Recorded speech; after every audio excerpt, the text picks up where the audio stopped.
Tavakatam ritam tapta jivanam kavi bhiritam kalmashapaham Savanamangalam Srimadatam Bhuvi Griranti Ye Bhuvidajanaha. The nectar of thy words gives life to those scorched by the world. Those words which have been declared by the knowers of truth dispel our ignorance. The very hearing of them is beneficial. Thy words are beautiful, pleasing to the ear, pleasing to the heart.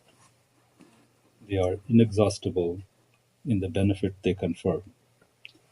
Those who recount them on the earth are the givers of the highest and the best.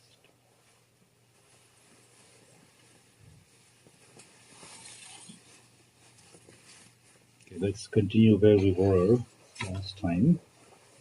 There was a conversation on Sunday, July the 22nd, 1883, and he was talking about, he just finished talking about Vidyasagar. Vidyasagar, the master says, Vidyasagar has both scholarship and charity, but he lacks inner vision. I think we discussed last time. Vidyasagar was a well-known philanthropist, teacher, and did many good social works. And Sri Ramakrishna visited him. He says, Vidyasagar has both scholarship and charity, but he lacks inner vision. Gold lies hidden within him.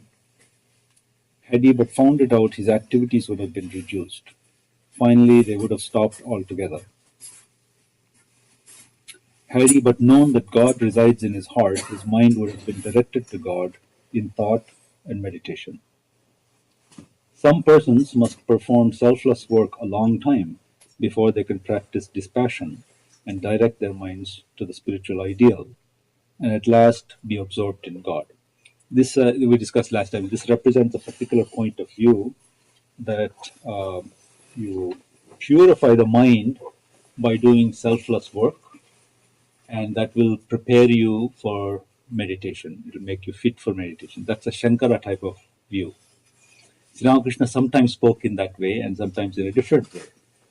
Probably he's speaking to devotees who came on Sunday who are maybe engaged in maybe more activity than they should. That's good for them, and so he was speaking in that vein. But know that to other people, he did say that so worship of God in man is the path, and Swami Vivekananda clearly enunciated that path. So here he seems to be saying Vidyasagar is doing good work, but he doesn't realize he's done enough. There's gold within him, that the divinity is within him, and he should now direct his mind to that, and then he would be absorbed in the thought of God. Some persons must perform selfless work a long time before they can practice dispassion and direct their minds to the spiritual ideal, and at last be absorbed in God. So that's one thing. Be aware that when you're reading Sri Ramakrishna, he's talking according to what is appropriate at the time and the people in front of him. So don't make it a generalization or a universal prescription. It's relevant at the time for the people he's talking to. There was a saying that somebody, I think Surendranath, he told him, Surendranath was a very rich person and benefactor of Sri Ramakrishna and the monastic disciples. He was engaged in some social works. He built a hospital or something, and then Sri Ramakrishna asked him, if God appears before you, will you say, build more hospitals, or will you ask him for devotion and realization? But it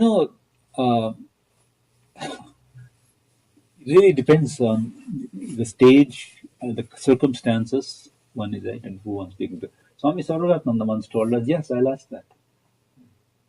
Sri Ramakrishna comes before me, or God appears before me, yes, I'll ask for a hospital, because a lot of people are suffering. There's a need. See, now the point is, him saying it and somebody else saying it is very, very different. And that's why these things are very, very personal and specific. He was working in the hospital at Kankal. He's seeing daily the insufficiency of the facilities. So he said, yeah, well, that's the need now. I need to help these people. That's where I've been placed, and that's my duty. And so, yes, I need more hospitals. Build them for me. Once, I think somebody said, came to tell him that Sai Baba could make vibhuti or something. Vibhuti. It's possible. Maybe we do not make any statement that it is not true or it is true. Maybe it's possible. And he said, look, if you can pull vibhuti from there, can you pull medicines out of there? Because I need medicines for my for my people. So that was his focus. So therefore, I'm just pointing that out, that from here, don't generalize that say Sri Ramakrishna is saying he's taking the Shankara point of view, that is, do good works, purify your mind, then you're fit for meditation. Swami Vivekananda clearly enunciated that the one of the valid paths, maybe the most effective path in this age, is service of God in man, worship of God in man.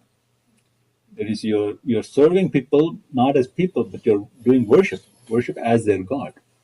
So, Swami Vivekananda clearly said that in and of itself can lead you to the highest realization. It's not a preparatory that now your mind is purified, now you can sit for meditation. And he told us the stories from the Mahabharata. You remember those stories about the Vyada Gita? Mahabharata, contains many things that are not popularly known, but they're important. The Vyada Gita, the butcher who was a realized soul, and he could tell deep spiritual truth. So that ideal is there, that through selfless work already you can get the same realization that you get to through meditation and japa. Okay, so here he's talking in a very specific context. The activities that Vidyasagar is engaged in are good. Charity is very noble. It's good. There is now he makes a very important point that is applicable to everybody. There is a great deal of difference between daya and maya. Daya is translated here as compassion. Maya is attachment. So these words, again, remember we're getting a translation. So, but the words themselves, daya and maya. So daya, he says, is compassion. See, Ramakrishna said, we are so insignificant. Who are we even to have compassion? You can serve, but who are you to be compassionate means somehow there's an inequality that you feel. And he says even that inequality is not justified. But in this point he's saying daya is good, but not maya. Maya is translated here as attachment. It's kind of an interpretation. It's not really the meaning of the word. Maya according to Swami Vivekananda, Maya is the coexistence of apparently contradictory things. The coexistence of apparently contradictory things. Our world is Maya from that point of view. Apparently contradictory, but they do coexist. It's real. So, but in this context, he's saying Maya is the unquestioning attachment to things or people, without discriminating or discerning the subtler relationship. There's a great deal of difference between daya and maya. Daya is good, but not maya. Maya is love for one's relatives, one's wife, children, brother, sister, nephew, father, and mother. But daya is the same love for all created beings without any distinction. So now he's really making it very specific. He's saying daya is love for all created beings, whereas maya is love for one's own family. Okay. So there's a great deal of difference between daya and maya. Daya is good, but not maya. Again, please understand the all of these things are with qualification. Of course, you should love your family. Of course, your first responsibility is your family. You can't go save the world and ignore your family. Your first responsibility is to your family. And Sri Ramakrishna himself scolded people who ignored their family. And Hazara, he used to scold them. You have a wife and kids at home, and you're sitting here doing your job. Go and take care of them. And he also, you remember, one very, very telling incident in Sri Ramakrishna's life when he went, I think, was it to Varanasi, and he met that Brahmini, not Bhairavi Brahmini. Vrindavan, okay. Vrindavan, thank you. It's not Bhairavi Brahmini, but another ascetic-like person. Gangamai. So, and he was so happy to be there in that company, and he sat there and said, "This is wonderful. It's like heaven being in hell. I'll stay here." Then he suddenly remembered, just a minute, my mother is alone in Dakshineswar. I have to go back. He went back. So you can say here, a realized person, he's telling you the difference between Daya and Maya, and yet look at what he practiced, and so therefore that's very important. It's not, you don't get anywhere by rejecting your family. Even monks don't reject. In the Ramakrishna mission, you don't reject your family, you accept a bigger family. Swami Sarvagatananda again told us that when he first joined the Kankal ashram, Swami Kalyananda asked him, how many siblings are you in your home? How many siblings? He said, I have two brothers. I forgot what he told me. I have this many brothers. And he said, well, now you have 40 brothers. You have 40 brothers. So it's not a question of rejecting anybody. Even in the Ramakrishna mission tradition, even to become a monk is not rejection, it's accepting more. So that's an important thing. Although Sri Ramakrishna says that it is growth, it is a growth. Yes, I accept Maya now. If you call that caring for one's family Maya, I accept it. I'm fine with Maya to that extent. But I will try to outgrow it. I will grow beyond it and be loving and compassionate to people. But it has to be a natural growth. Okay? Not by saying, these people I'm not going to look at anymore. I'm not going to go and help people on the street. It doesn't work like that. It's growth, transformation. Okay. Then M asks the question, is Daya also a bondage? Because he just told Maya is a bondage and Daya is good but not Maya. Then he asks, is Daya also a bondage? Master, yes it is. Daya is also a bondage. But that concept is something far beyond the ordinary man. So now he's acknowledging the fact that this whole business of process of growth and evolution. Just first I have to take care of my family, then I have to expand. Then I feel compassion for all people. But he says even that has to be given up at some point. That concept is something far beyond the ordinary man. Daya springs from sattva. We all have it in us. You see, the point is, compassion for people is not something you have to learn. You feel in fact, you have to learn not to be compassionate. Hatred has to be learned. Love is natural. Hatred is acquired. Love is our natural state. So the example is given that if you are sitting in a comfortable room, your loved ones are with you. All the people that you consider family or close people are with you, and you hear a cry for help from outside. First reaction of all of us is to go running out there to try to help. Now you ask why? Why should I help them? All my loved people are here. Because that feeling of compassion is natural.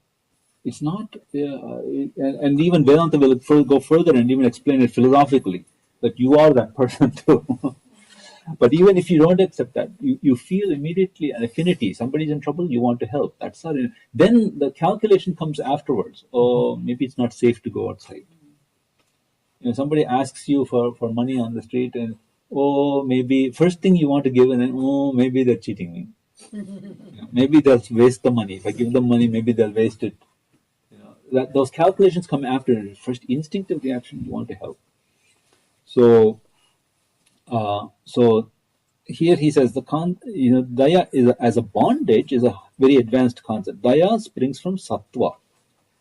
Sattva is a guna. Guna is a quality. We seem to say, Gita even says this, that describes the qualities in nature, in terms of the sattva, and tamas. But another point of view is that actually there are no qualities in nature, but all qualities reside in the mind. That it's our mind that sees something as sattvic or rajosic or tamasic. Sattva preserves, rajas creates, and tamas destroys. He's trying to give some sort of very, very general way of looking at these gunas. Sattva preserves, rajas creates, and tamas destroys. But Brahman is beyond the three gunas. It is beyond Prakriti. So here he's taking the view that gunas belong to Prakriti. That's one view. That's the traditional view.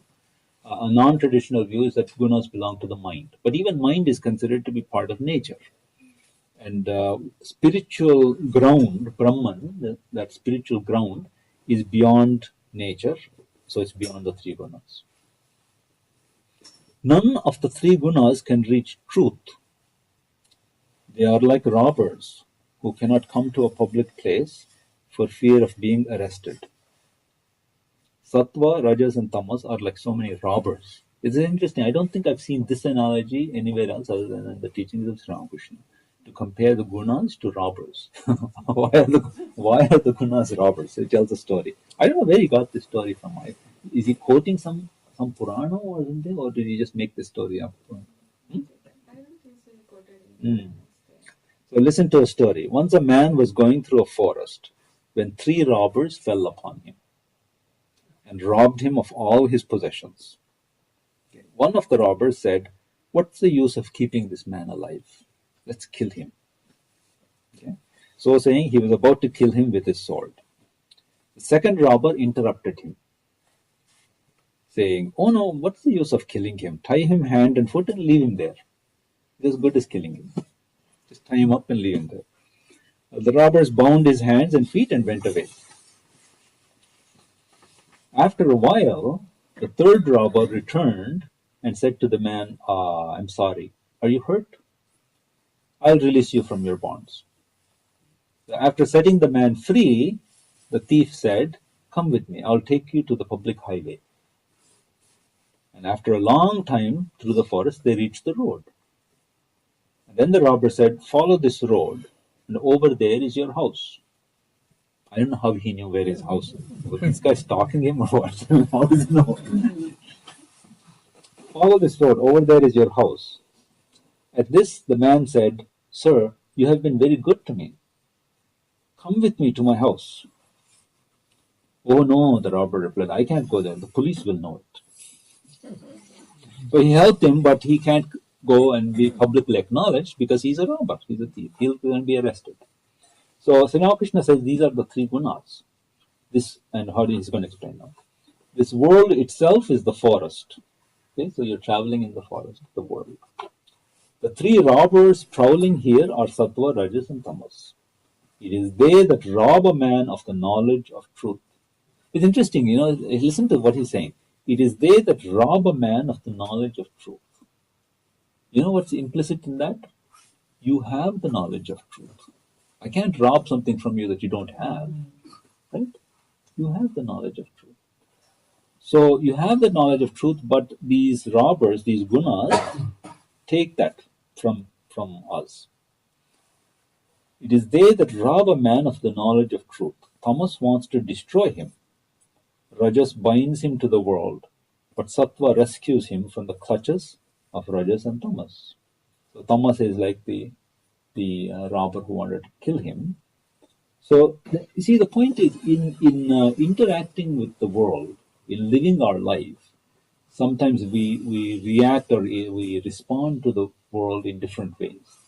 Some things are simply really detrimental to us.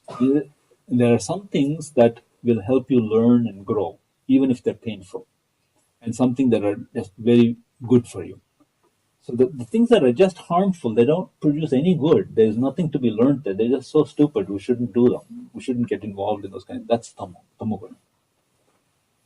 But rajogunam, sometimes, it teaches you something.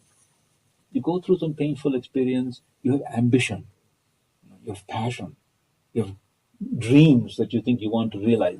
You struggle hard, maybe you don't hit your dreams, but in that process you learn a lot.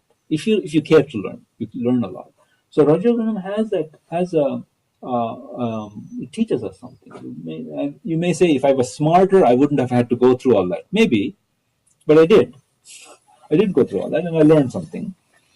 And sattva also helps us to look at things in a holistic or integrated way.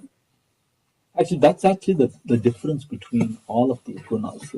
If I want to differentiate them, it's the breadth of view. Who am I? Who is everybody else? And what is the world?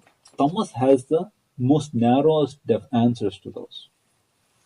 I am this this limited person, and I have to protect what I have because others may take it from me. If others take it from me, I may not be able to survive.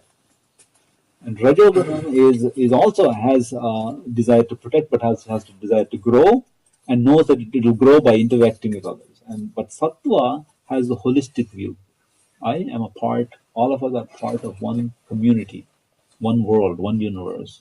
And so Sattva gives you that perspective where you're able to see the one and the many and the relationship between them. So Tamas wants to destroy him. Rajas binds him to the world, but Sattva rescues him from the clutches of Rajas and Tamas. Under the protection of Sattva, man is rescued from anger, passion, and the other evil effects of Tamas. You see, here he's telling you, Tamogunam is these things like anger and passion. Passion means things that cloud our judgment, cloud our viveka, our ability to think clearly. Anger has that effect also. For a moment, your whole ability to reason, your good sense gets clouded. So these tamogunam has in general that clouding sort of tendency. It clouds your judgment, clouds your good judgment. So under the protection of sattva, man is rescued from anger, passion, and the other evil effects of tamas. Further, sattva loosens the bonds of the world. Loosens, not removes, but loosens the bonds of the world. You can see things more in perspective. Yes, I like this. These are my people. Yes, I know. But we have to think bigger too. I mean, this is my family, but maybe the world is also my family. Sattva loosens the bonds of the world, but sattva also is a robber. Why? Because now go back to Vidyasagar. Where did he start? He's talking about Vidyasagar. Vidyasagar has a lot of sattva gunam, so he's doing all these good works but sattva is also a robber. In the sense that it binds you to those good works. Sattva also is a robber. It cannot give him the ultimate knowledge of truth, though it shows him the road leading to the supreme abode of God. Now, please make a clear distinction here between what he's saying. Sattva loosens the bonds of the world. Sattva also is a robber. It cannot give him the ultimate knowledge of truth. He's not saying that, I just told you through unselfish work, you can realize the highest truth. It's not that through unselfish work your mind gets purified and then you have to meditate. According to Karma Yoga, as clearly taught by Swami Vivekananda, unselfish work alone by itself can lead you to the highest truth. This is not contradicting that. Because in the nature of that work, one can develop kind of the same high state of mind as you get through meditation. And so he says, Sattva loosens the bonds of the world, but Sattva also is a robber. It cannot give him the ultimate knowledge of truth, though it shows him the road leading to the supreme abode of God. And there are people, we have seen great workers who are also clearly, deeply realized souls. Swami Kalyananda is one of those such people. So we've heard from our teachers. Swami Kalyananda was of that nature, that through work he seems to have gone beyond work also. Kalyananda. Akhandananda too, yes. Even one stage further removed from us, but setting him on the path. And I suppose you can once you start thinking along that, you can multiply many more examples. Yeah. Setting him on the path, Sattva tells him, look yonder, there is your home. Okay, so even Sattva is far away from the knowledge of Brahman. To say Sattva is there means Prakriti or nature is present. And so in that point of view, it's far away from the knowledge of Brahman. Okay, so all of this he's saying in the context of Vidyasagar. The activities that Vidyasagar is engaged in are good. Charity is very noble, but he's asking him to go beyond that. He said, gold lies hidden within him. Had he but found it out, his activities would have been reduced. Finally, they would have stopped altogether. Had he but known that God resides in his heart, his mind would have been directed to God in thought and meditation. Okay, so now he's going to try to tell us a little bit more about Brahman. Look yonder, there is your home. Even Sattva is far away from the knowledge of Brahman. Now he comes to some very deep things about what Brahman is. What Brahman is cannot be described. This is that's a traditional point of view. It is in the Upanishads also. It's beyond mind and speech. What Brahman is cannot be described. However, Sri Ramakrishna added an important twist to that. He had a knack of taking very difficult truths from the Upanishads and expressing it in a very, very colloquial way. So colloquial that it'll make you chuckle first when you hear it, and then you see the depth of it. So in this thing, what Brahman is cannot be described. You know what he told Vidyasagar? He said, uh, Brahman cannot be. You know what do you call food that's been touched? Like somebody's partially eaten it. What do you call that? Defiled. But what in different Indian languages there is a yeah. So in Telugu there's a way of saying it. There's a you know what I mean. So it's considered defiled in a way. And what he said is Brahman cannot be defiled in that sense. It's like food that hasn't been touched by the tongue. You can't say it. So it's a concept somehow you cannot express with your tongue. So in that sense, it hasn't been defiled. He sort of gave that kind of analogy. But Brahman is cannot be described. Yeah, you can't say what it is in words. Why? Why? Because we discussed this philosophically and epistemologically. There's a limitation on words. See? Words cannot talk about something that defies or goes beyond duality. Word is caught in duality. Because why? It's connected to meaning. Meaning is always, meaning exists, here's an interesting thing. Meaning only exists in the relative world. You can't talk about meaning if you transcend the relative. And if you're talking about Brahman, which is beyond the absolute, it doesn't, let me say this, it doesn't have any meaning. And that's hard to take for us because everything we do, we try to relate. What does it mean? And we're even told that. Shankara tells you, search for the meaning. What does it mean? And even our teacher used to say, search for the meaning of the meaning. Go deep and find out what is the meaning of things. And yet what the goal is something which is beyond meaning. It doesn't have any meaning. Purpose, we talk about purpose, very important in life, very important in spiritual life. But the goal, when you reach it, it has no purpose.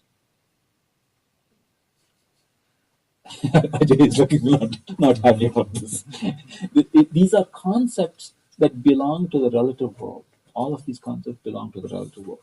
And so, that's why, by the way, Brahman is a very hard concept to understand. We speak of it glibly, but it's not so glib. It's not so easy to understand what it is. And if you really probe, and I tell you, or you see for yourself, what the implications of the concept of Brahman are, your first reaction is revulsion, actually. You don't want it. It has no meaning. It has no purpose. And you can keep on multiplying. Like all the things that you value are absent. So that this whole question of Brahman really requires, it's a good thing to seriously contemplate. Any concept, any preconceived notion you have about it, challenge it, and you'll see it doesn't apply to Brahman. Even, I'll say, go further.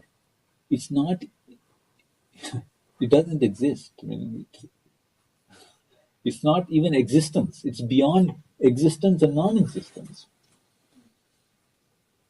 You see, so you start to see theoretically how vast, what a literally mind-boggling concept this is, Brahman. It's to be realized, not to be spoken of. You cannot speak of it. That's what he means. What Brahman is cannot be described. Even he who knows it cannot talk about it. This Sri Ramakrishna said again metaphorically, many, many beautiful metaphors he said. Very metaphorically, he said once he was trying to tell intimate disciples, what is the nature of realization. And he said, his words failed, and he said, "The mother is pressing my tongue and not allowing me to speak." Metaphorically, can't say it in words. He also said, by the way, take Om. Om, very, very sacred word, you say. Even in Patanjali says, Om is the manifesting word of Ishvara. Sri Ramakrishna said, I have to come down several levels before I can even say Om. So the whole idea is that these are really, really, really deep ideas. They have to be contemplated on, because it's just so many notions people have about religion and spiritual life. But if you, in terms of spiritual experience, if you examine these carefully, our notions are very naive, very naive. I'm not saying they're bad. They're good for the time being. They guide us, they motivate us, and so on. There are many stages we have to go through. That's good. But in terms of what we are actually talking about, what is the goal? These are very naive ideas. We have to go beyond them. Okay. So what Brahman is cannot be described. Even he who knows it cannot talk about it. There is a saying that a boat, once reaching the black waters of the ocean, cannot come back. Black waters of the ocean means it looks, I guess, black if you look from a distance. And this is how we describe Kali also. When you look from a distance, it looks black. But meaning that when you go to the ocean, it's so far away, it can't come back. There must be some colloquial or popular idea that yes, black water. Yeah. Saying that a boat once reaching the black waters of the ocean cannot come back. Okay, now he tells a very interesting story. Again, I wonder, is this from any Upanishad? Because I have never come across it anywhere else. He's telling another story. The problem with these stories of Sri Ramakrishna is if you don't pause, if you just read nicely, you think it's kind of a silly story. And kind of, yeah, we'll chuckle at it and it'll go on. By the way, Kalamrita can be read in many ways. I was thinking about this. Kalamrita can be read in many ways. You can curl up in your easy chair with a hot cup of tea and read Kalamrita. Okay, you'll enjoy it. And then go to sleep, you'll dream about Sri Ramakrishna. It's all good.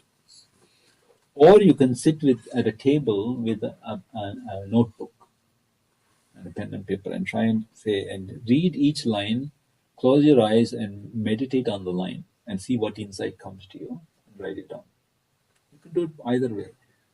If you really want to get into really understand what Sri Ramakrishna is saying, if you want Sri Ramakrishna to speak to you, you have to do it that other way, study it.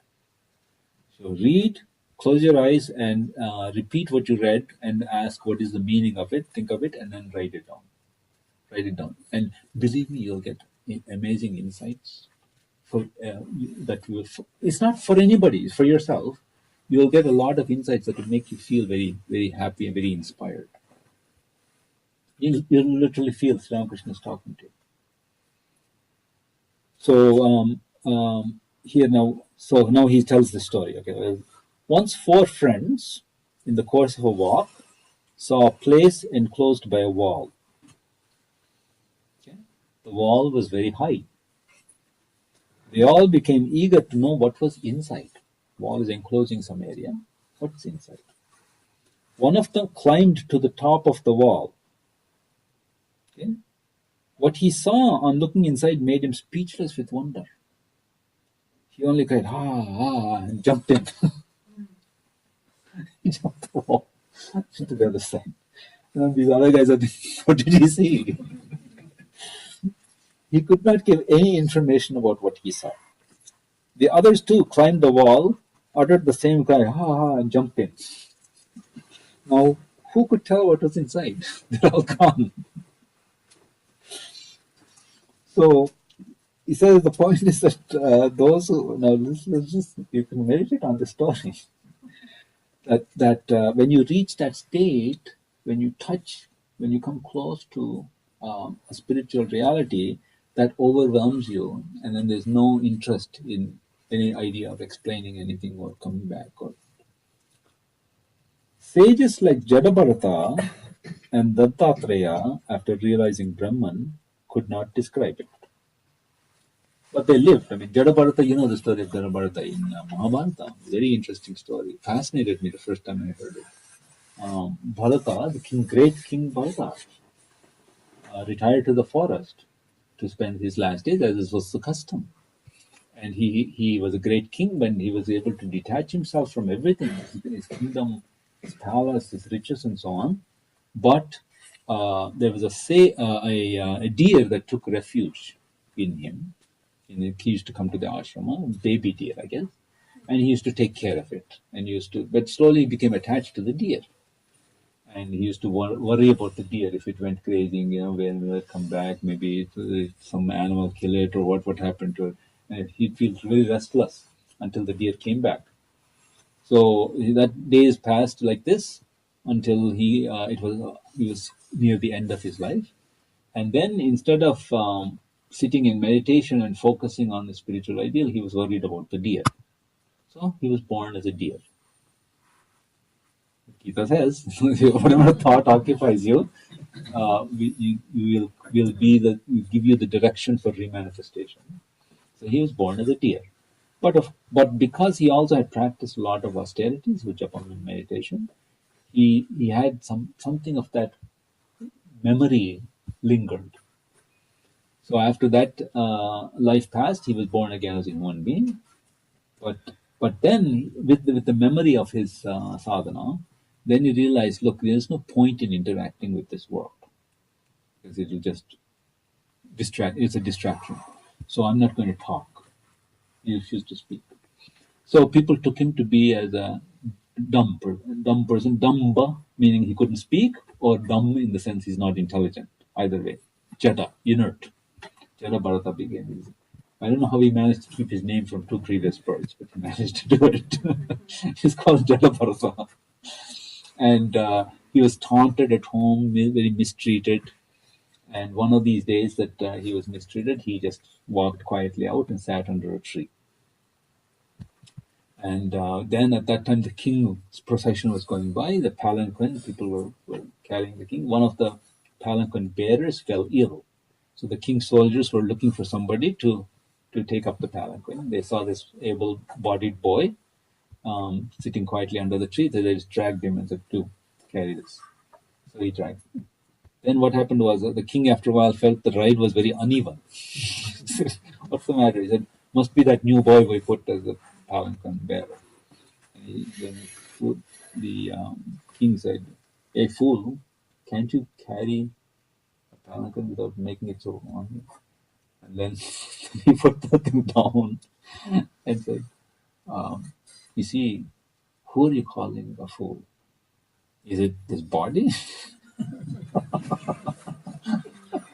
If it's this body, look, this body is made of the same material as you. Are you calling my consciousness a fool? My consciousness has no concept of foolishness or smartness. It's eternal. And so the king was taken a little back at this. He was thinking that this palanquin bearer. Then he said, "Who are you?" He said, I'm not sure what he answered, but the point is, he said that he started telling him many things about spiritual life. And then he concluded by saying that the ride was uneven because I didn't want to step on some animal, ants or insects or other things. That was it. And then the king bowed down before him. But the point is that the Bharata, that is Jada Bharata, but he didn't say, for a long time, he didn't say anything about what Brahman is. And even here, he told only in approximate terms, but after realizing Brahman, he couldn't describe it. You see, in order to maintain your individuality, in order to describe something, you have to keep a little separation from it. If you merge into it, you can't describe it. Who's there to describe? Another story, you all know the story about the salt doll. Now that is from the Upanishads. That's not Ramakrishna's original story. No, it's from the Upanishads. So he said, and when I heard it, I thought, who would think of a salt doll? Well, it seems a little bit strange. You know the story. So it says there was a doll made of salt, but this doll was alive. The doll was alive. Okay, firstly, doll made of salt is strange. But the doll is actually alive. Okay, that's also strange. And then third thing is the doll had the idea, let me find out how deep the ocean is. Strange combination of things. Anyway, wants to find out. So it walked You can imagine the doll walked into the ocean trying to measure the depth. It didn't go with any measuring tape or anything, just walked straight into the ocean and melted away. There's no doll left to tell how deep the ocean is. That's a very profound story. I mean, let alone the strange part of it. That is, why is there a doll made of salt? And why does the doll walk? And why does the doll want to measure? Whatever it is, the idea is that you go trying to figure out the spiritual truth, but in experience, that I gets dissolved. So, Swami Vivekananda's poem, this hymn on Samadhi, first he says, Ami, that I is there, rising, and the universe is rising and falling. The universe has stopped. Look, the universe has disappeared, but what's there? Ami, that's still there. But in the end, what does he say? Even that has gone. And what does he say? He says, who is experienced, they know. That's all. There is no one left to tell. So that's the strange thing, that when you experience this whole business of spiritual experience, if it's deep, that thing that holds you as a separate entity, as a separate individual, is part of the problem.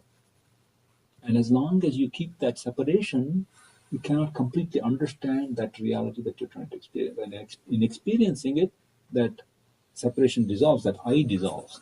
So according to Sri Ramakrishna, what happens to a person who's experienced that is that you're not able to hold yourself together anymore as a separate being.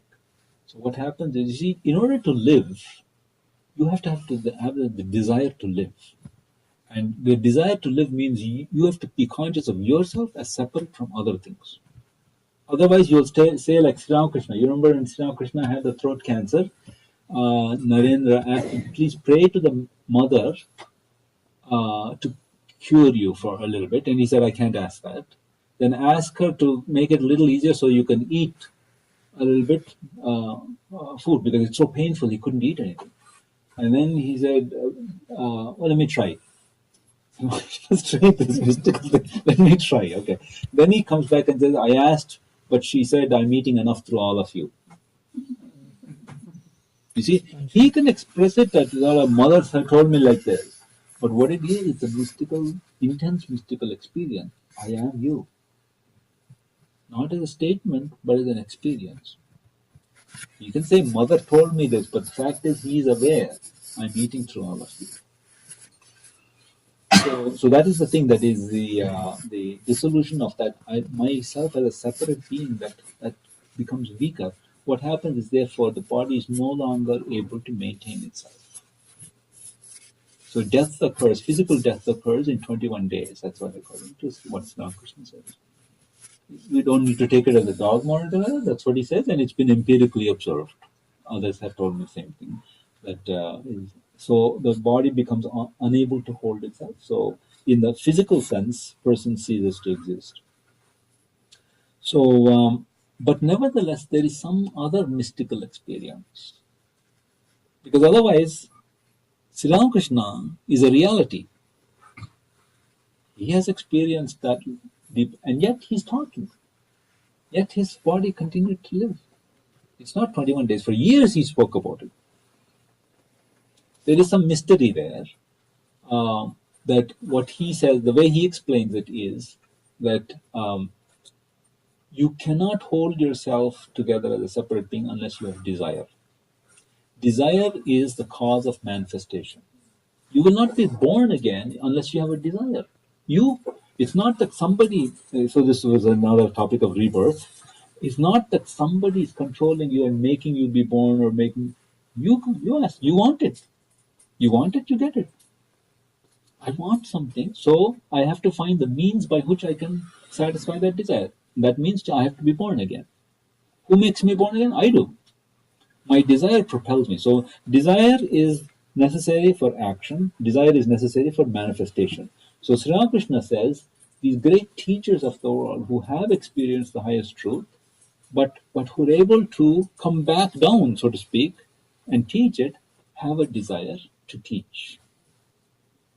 They keep a desire to teach. Now that may think like that's not much of a desire, but you have to experience that. If the desire to teach, if that's passionately held by you, yes, that will be the cause of manifestation, and that's what a little bit of individuality is retained. So even a person who is almost dissolving in that is able to pull back. That's the sort of metaphysical explanation of how people can have the great experience but can come back to teach. So Sri Ramakrishna would say that they are the specially designated teachers, that even that you cannot have on your own unless God, so to speak, ordains it. Again, there's this language going back and forth between the philosophical and the mystical because it is mysterious. Whether God ordains it as if God is something separate and ordains it or what, but what that literally means is there is something unknown there. There's unknown mystery of what it is that enables a person to retain a certain individuality so as to teach.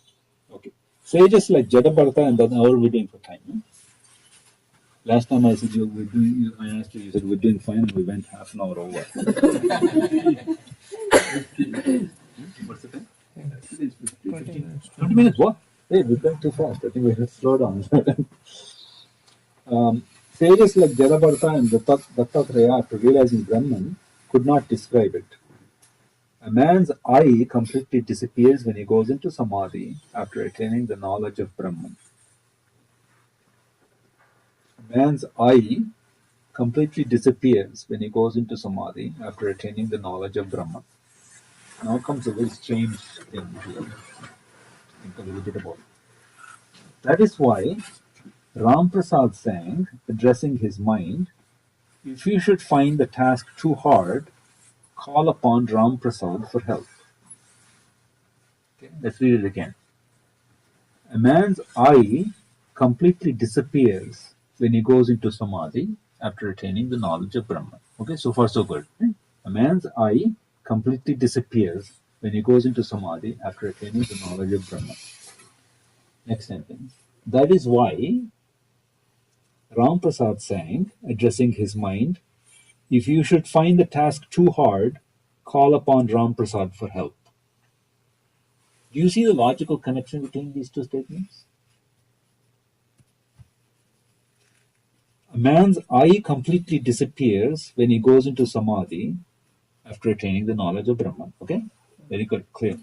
Then this strange statement, that is why Ram Prasad sang, addressing his mind, if you should find the task too hard, call upon Ram Prasad for help. So he tries to explain it here. I'm not sure I have even understood what he's saying. The mind must completely merge itself in knowledge. Okay, that we sort of understand. But that is not enough. Okay, that's true too. If knowledge is not enough, you have to let go knowledge as well. That is not enough. Ram Prasad, that is, the principle of I, must vanish too. Okay, that also we have sort of understand. That's what we've been discussing. The ego has to be given up. Concept of I has to be given up. Then alone does one get the knowledge of Brahman. Okay, we're there. The one part that doesn't make sense is the sentence sitting in between. He says, your I will completely disappear when you go into samadhi. That is why Ram Prasad sang, addressing his mind, if you should find the task too hard, call upon Ram Prasad for help. Something is missing here.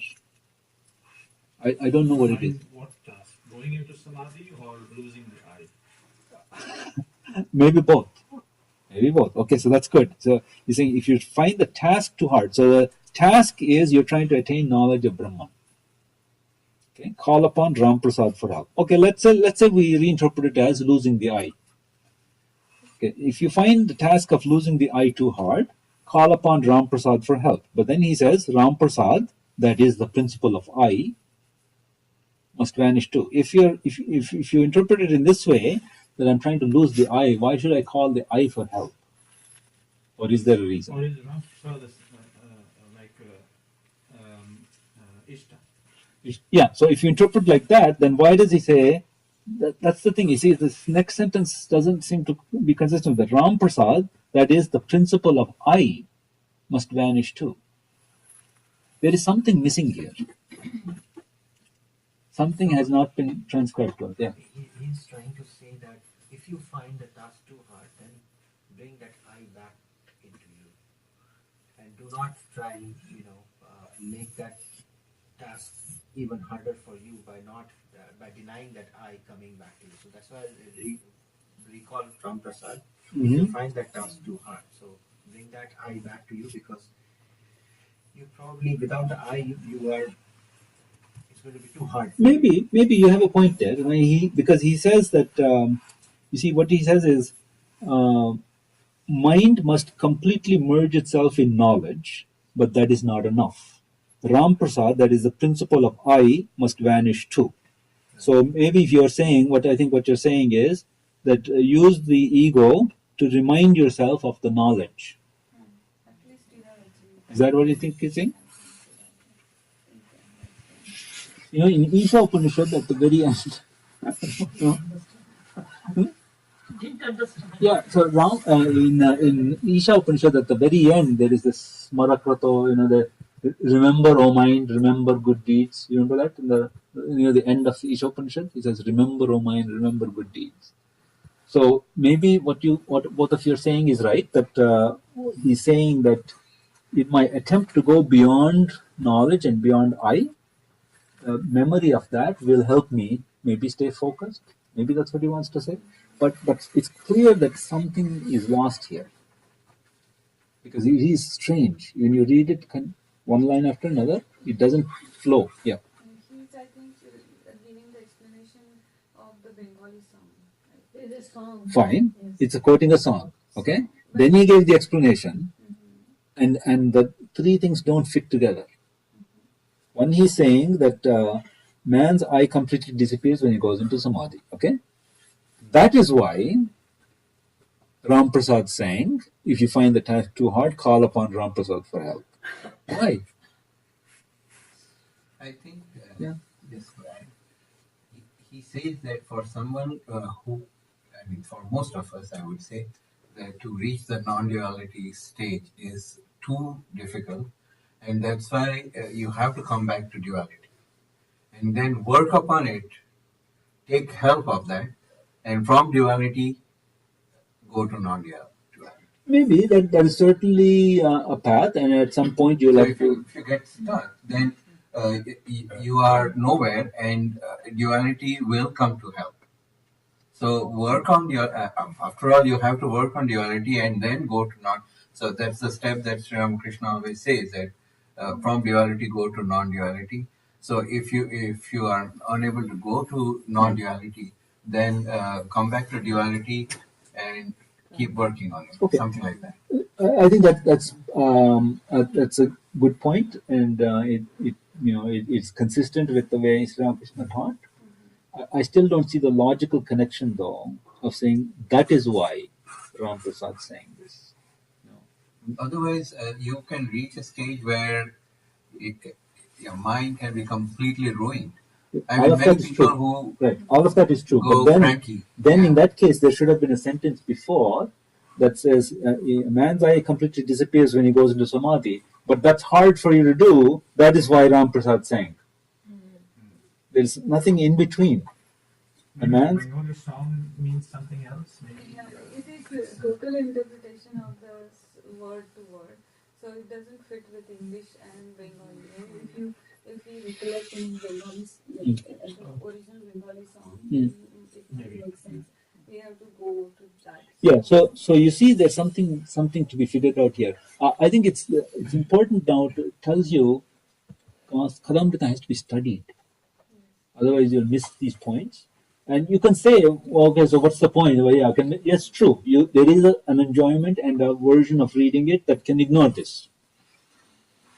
But going deeper into it and getting the nuances, trying to figure out what he's really saying and what he didn't say, makes the enjoyment more and richer and deeper understanding. That's all. Yeah. Isn't this the concept of infinity? And if you have reached infinity, then you are not a number anymore. But if you are very large, but you have not reached it, you call out an integer and add it to the number to even go beyond. So that would be so there is a path and there's a goal, right? So you're right. In the path, one try to broaden more and more. In that sense, you're growing. Okay, huh? but the limit or the goal, the limit is not any step of the path. Right? There's a transcendence. Exactly. Right. So that's what puzzling me. Can I add something to what he said? Please.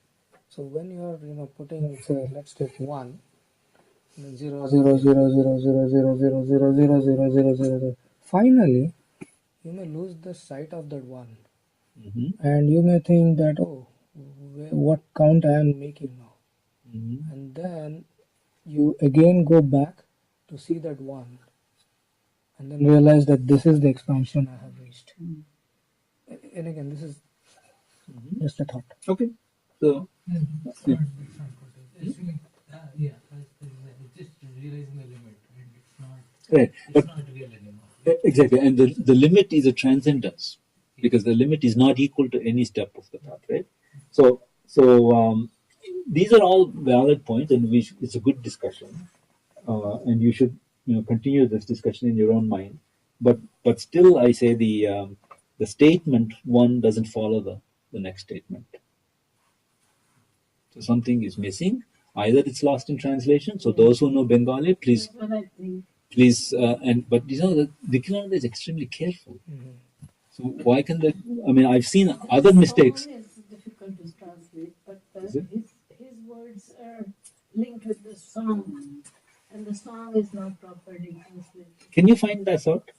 I think if you go on that date, it will be there. Yeah, you can read Bengali. Yeah, so find out. Tell us about what is this about? Which date is it again? 22nd July 22nd, 1883. Okay, find out. I'm very curious to know what is this. The meaning we can all reconstruct. It's clear what the general meaning is. The general meaning is, yes, we have to give up the I. Along the way, you need to take the help of all sorts of basically anything rooted in knowledge, and that knowledge can be not just theoretical knowledge; it could be devotional knowledge, many other things. And Ram Prasad can represent, the embodiment of that language, because he's known for writing many devotional songs, including this one. But then you just put one after another what he said. Man's eye completely disappears when he goes into samadhi. That is why Ram Prasad sang this thing. And then he goes on to say, Ram Prasad is the principle of I must vanish too. If you take out the Ram Prasad from this, everything else makes sense. But he injected this song. He injected this song right in the middle of it, and we've got to figure out why. So is that a poetic thing to put because they insert their name somewhere? Yeah, that's true. That's a poetic technique. Absolutely. It's a technique. Many composers use it. But Sri Ramakrishna, the point is this. Sri Ramakrishna's words are usually full of meaning, even if he says something lightly. Exactly. So why did he insert this here? There is something more that at least I'm not able to discern. Of course, I know the general theme is fine. That's not confusing. But this order puzzles me a little bit. Frankly, I was thinking about it since this morning. I still don't have a good answer. So there is something I'd like to know. 1883, July 22nd. Yeah. Okay. So the mind must completely merge itself in knowledge, but that is not enough. Ram Prasad, that is the principle of I, must vanish too. Then alone does one get the knowledge of Brahman. Okay. Shall I keep going? Sir, where are we? Stop? 5 minutes. 5 minutes, okay. Sir, is it possible then that Sukadeva did not have the ultimate knowledge? Sukha is a great rishi. The question, listen to the question. Is it possible that Sukadeva did not have the ultimate knowledge? What did Sri Ramakrishna just finish saying? He's saying the I completely disappears when you go into samadhi. Then alone does one get the knowledge of Brahman. And then the question is, then is it possible Sukadeva didn't have this? And it's just a devotee. Who's this devotee? Probably M. Sometimes he put his name in different ways. probably M. Master, according to some people, Sukadeva only saw and touched the ocean of Brahman. Now you make out for yourself what that means. What does it mean to touch the ocean of Brahman? Okay, ocean I understand. I can see an ocean, I can touch an ocean, or part of the ocean, but ocean of Brahman is not an objective thing. It's not separate from us. So what does it mean to see and touch the ocean of Brahman? Not quite sure. Maybe has some intuitive glimpse of it or experience. Okay. According to some people, Sukadeva only saw and touched the ocean of Brahman. He did not dive into it. That is why he could return to the world and impart religious instruction. So he did not submerge it, he was just observer. He retained some of his individuality. It's like somewhere he had given one example that they jumped over the fence and Yeah. didn't come, but one of them Yes, comes that's right. back. Comes So back. Sukadeva is- That's right. That's right. Is it also possible there's a different kinds of cervical samadhi? Miracle. That's what M is getting at. Is it possible then that Sukadeva did not have the ultimate knowledge? And Sri Ramakrishna doesn't say one way or the other. He says, according to some people, Sukadeva only saw and touched the ocean of Brahman. He did not dive into it. That is why he could return to the world and impart religious instruction. According to others, he returned to the world of name and form after attaining the knowledge of Brahman for the purpose of teaching others. In other words, he kept the desire to teach. He did experience the whole thing, except he kept one desire, namely the desire to teach. You know, this business of keeping that desire, you see it in the life of Sri Ramakrishna. You know that sometimes he says, he's in a mystical place, I said, I'll have a glass of water. Yeah. And you wonder, why does he want water? Is he thirsty? But the point is, desire, no matter how small, no matter how insignificant it could be, desire brings the mind back to the phenomenal world. So he kept planted that desire in his mind. I will have a glass of water, and that brought his mind back down. Now what he's saying here is Sukadeva did attain the highest, but he retained one desire, namely the desire to teach. He had to recite the Bhagavata to King Parikshit and had to teach people in various ways. Therefore, God did not destroy his eye altogether. Then again, Sri Ramakrishna flips into this dualistic mode and says, here's God playing with people. So it didn't destroy his eye altogether. Right? Therefore, God did not destroy his eye altogether. God kept in him the ego of knowledge. See, ego is our identity. Any ego is what our identity is. So you remove that, then what happens is that you can merge. Now the problem he explained to us once before is that ego cannot be removed. It's like an onion either. You keep removing it and still you peel off various things, but still something remains. And so you can minimize it. So you can minimize it to something fundamental like I'm a teacher.